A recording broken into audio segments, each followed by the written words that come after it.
מכונית מירוץ גדולה, אבל שאני רוצה, אולי החבר שלי יושב על המכונית המרוץ הגדולה ואני אקח את השלט, יפיע אותו. גם זה אני רוצה. נראה מה אני יכול לעשות בשבילך, טוב? בסדר. אתה מרגיש טוב? כן. בסדר? כן. יופי, יופי. זה בא קצת ברור. מה זה? חזק. זה תגבר קצת את הכל. מה, אתה לא שומע אותי? אני שומע את זה ככה אני שומע. טוב, אז ביום ראשון אתה הולך לבית ספר, יש לך בית ספר ביום ראשון לפני החג? זה משנת רוני. אני ביום ראשון יש לי בית ספר? רונן אומר אולי.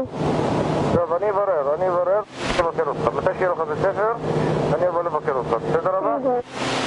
כך? יופי, להתראות אבא. תודה. ביי ביי. ביי ביי.